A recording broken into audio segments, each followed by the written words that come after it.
Тэд намайг усан доруулж биеийг нь хөлгөж миний хувцсыг хөмсөлдөг. Би тусгай өргөгч болон асран хамгаалагчийн тусламжтайгаар тэрэгэнцэр дээрээ суудаг. Бас уурсаар хоололдог. Амаараа шингэн зүйл уух эсвэл хоол идэх боломжгүй. Хүмүүс намайг үл тоомсорлоход би маш их бухимддаг. Надад дэлхий хүссэн зүйл байж болно шүү дээ. Гэтэл хүмүүс миний нүүрлөө огт итгэж чаддаггүй. Намайг дүүлийн мэд аашлахад дургуун хүрдэг. Тэд дэргэд минь байгаа хэрнээ надтай харьцахаас зайлс гэж өөр хорондоо ярьдаг. Намайг яриандаа оролцуулдаггүй.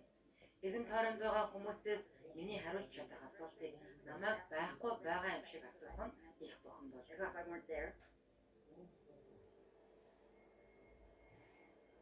Намайг доктор Мелани B. Friedolkin гэдэг. Би Орегон мужийн Портланд хотын Портландын эрүүл мэндийн шинжилгээ ухааны их сургуулийн профессор. За өнөөдрийн нэг цагийн уулзалтаар хэлцэх асуудал их байна. Бараг бүх баг мэдээлэл өгнө. Програм хангамжийн багаас эхлээд Pivotal Tracker application анхаарлаа хандуулцгаая.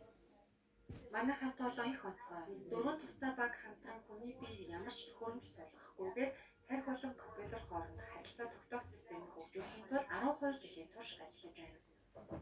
Би хэл ярианы эмгэг судлаач хүн. Ерөнхийдөө тархи болон компьютер хоорондын харилцаа холбоог судлах төслүүдээр ажилладаг. Тархи компьютер хоорондын холбох технологи нь нийт тэргуунд маш хүнд хэлбэрийн хөгжлийн бэрхшээлтэй хүмүүст зориулагдсан. Локоден синдром хэмээх нэр томьёог бид үздэндээ өөрийн биеэ хөдөлгөж чадхаа болж тэр чигтээ төвжигдсэн нөхцөл байдлыг тодорхойлоход ашигладаг. Локоден синдромын сонгодог хэлбэр нь нүдээ хөдөлгөх эсвэл анивчгаас өөр хөдөлгөөн хийх чадваргүй шинжтэй байдаг. Мөн мотор мэдрэлийн системийн бүх хөдөлгөөний функцээ алдсан бүрэн локоден болох синдромч гэж байдаг. Энэ тохиолдолд нүдээ хөдөлгөх, анивчих чадвар нь хүртэл алдагддаг. Хэрэв хүний ухамсар хөдөлгөөний функц алдагдвал бусдтай харилцах ямар ч боломжгүй болно. Яг үүнийг л бид өөрчлөхийг хичээгээд байгаа юм л дээ.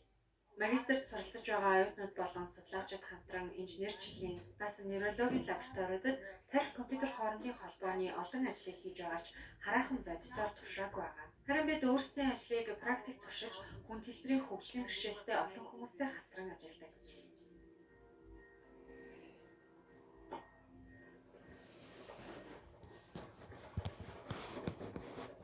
Өнөөдөр уулзах таатай байна. Өнөөдөр би энэ дайггүй юу?